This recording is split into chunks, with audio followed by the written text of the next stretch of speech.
श्री शिवाय नमस्तुभ्यम। हर हर महादेव। जय गणेश भगवान। दोस्तों कैसे हैं आप सब। उम्मीद है कि महादेव की कृपा से आप सब बिल्कुल स्वस्थ और मस्त होंगे।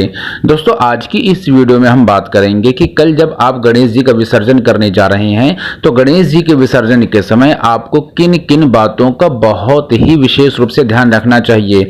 आपको ये गलतियां बिल्कुल भी नहीं करनी है, अन्यथा आपने जितने दिन तक गणेश जी की सेवा की है, जो भी तपस्या की है, वह सभी सेवा व सभी तपस्या पूर्ण रूप से व्यर्थ हो जाएगी और उसका आपको किसी भी प्रकार से कोई भी फल नहीं मिलेगा। तो यह जो बात है, यह गलतियां हैं, इनको आपको नहीं करना चाहिए, इसलिए इस वीडियो को पूरा ध्यान से देखिए। इसके अलावा हम यह भी बात करेंगे कि गणेश जी के विसर्जन की संपूर्ण विधि क्या है, किस प्रकार से गणेश जी के विसर्जन की विधि करनी चाहिए, क्या वो प्रक्रिया है, किस तरह से गणेश जी का विसर्जन करना चाहिए जिससे आपकी इस तपस्या का पूर्ण लाभ आपको मिल जाए।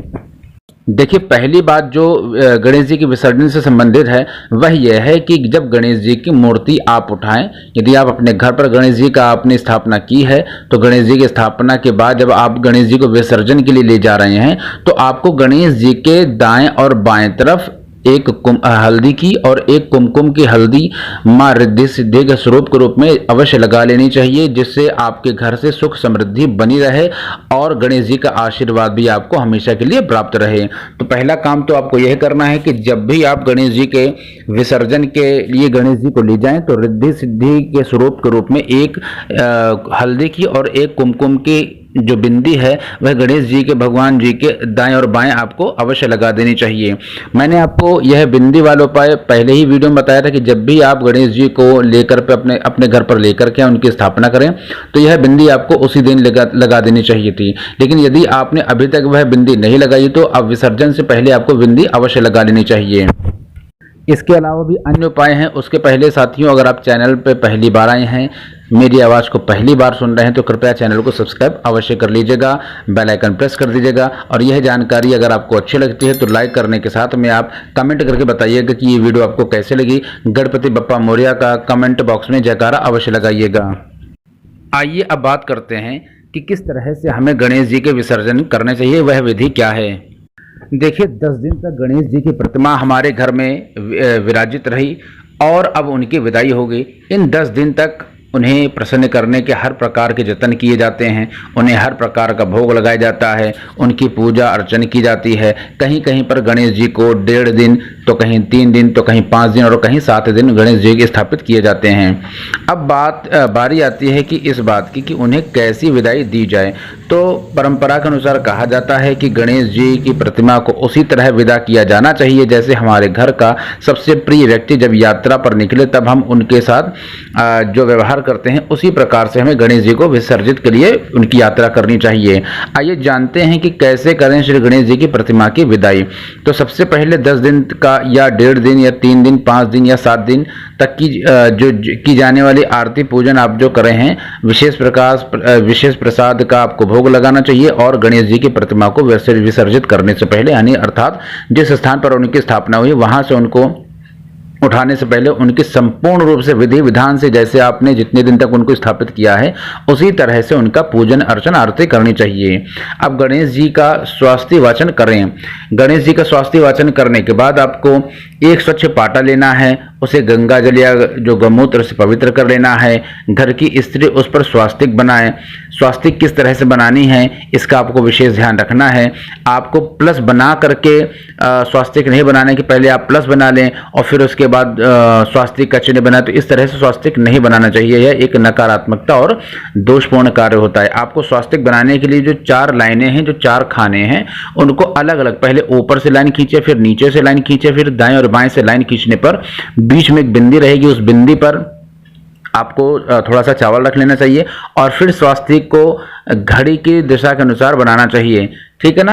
तो इस तरह से स्वास्तिक आपको बनाना चाहिए और मैं आपको वीडियो के माध्यम से बना करके भी दिखा रहा हूं। तो इसी तरह से आपको स्वास्तिक बनाना होगा। आपको फिर क्या करना है कि स्वास्तिक चिन्ह बना लेना है। अब उस पर अक्षत रखें, इस पर एक पीला, गुलाबी या लाल सुसज्जित वस्त्र रखें, इस पर गुलाब की कुछ पंखुड़ियां बिखेर दें, साथ में पाटे के चारों कोनों पर 4 सुपारी रखें। ठीक है। अब श्री गणेश जी को उनके जयघोष के साथ में स्थापना वाले स्थान से उठाएं और इस पाटे पर विराजित कर दें। पाटे पर विराजित करने के उपरांत उनके साथ फल फूल और जो दक्षिणा वगैरह है उनके साथ मोदक रखें। एक छोटी सी लकड़ी लें और उस लकड़ी पर चावल, गेहूं, पंचमेवा मेवा की जो पोटली है वह बांध के आपको रख लेना है। ऐसा इसलिए करते हैं कि जैसे मान लीजिए मार्ग में किसी प्रकार की कोई परेशानी का सामना ना करना पड़े। जैसे पुराने समय में घर से निकलते समय जो भी यात्रा के लिए तैयारी की जाती थी, तो वैसी ही श्री गणेश जी की विदा के समय ऐसी ही तैयारी करनी चाहिए।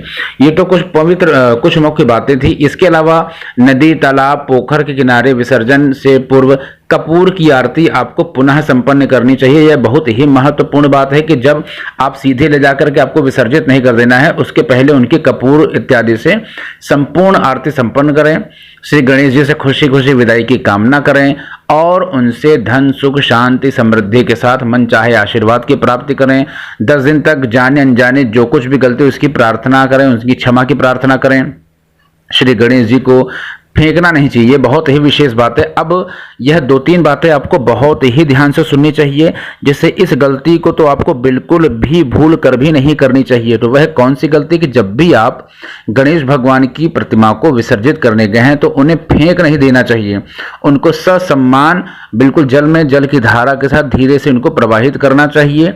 यह आपको एक बात तो ध्यान रखनी है, तो उनको फेंकना नहीं, उनका आदर सम्मान के साथ वस्त्र और समस्त सामग्री के साथ धीरे धीरे बहाएं। श्री गणेश जी की प्रतिमा को आप जब इस तरह से विसर्जित कर रहे हैं तो आपको एक इस बात का बहुत ही विशेष ध्यान रखना पड़ेगा। इस बात को, इस संपूर्ण वीडियो की जो सबसे महत्वपूर्ण बात है वह यही है कि जब भी आप गणेश जी की प्रतिमा का विसर्जन करें तो गणेश जी का मुख अपनी ही ओर रखना चाहिए। अर्थात कुछ लोग क्या करते हैं कि उनको किसी भी तरह से विसर्जित कर देते हैं। चाहे उनके विसर्जित करते समय आपको हो सकता है गणेश भगवान की पीठ दिखाई पड़े या सिर्फ सर दिखाई पड़े। इस तरह से नहीं करना चाहिए।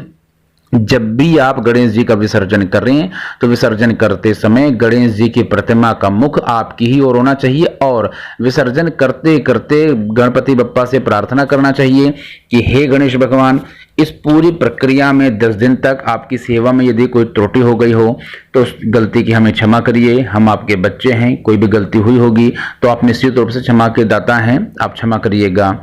इसके साथ ही अपनी मनोकामनाओं की पूर्ति के लिए प्रार्थना कर लेनी चाहिए और बप्पा से अगले वर्ष आने के लिए प्रार्थना भी अवश्य ही करनी चाहिए। और ऐसा करते करते आपको उनकी तरफ देखते हुए उन्हें धीरे से जल में प्रवाहित कर देना चाहिए। तो इस संपूर्ण प्रक्रिया से ही आपको गणेश जी का विसर्जन करना चाहिए, तभी आपको आपकी संपूर्ण तपस्या का फल मिलेगा, लाभ मिलेगा। गणेश भगवान सभी की मनोकामनाओं की पूर्ति करें।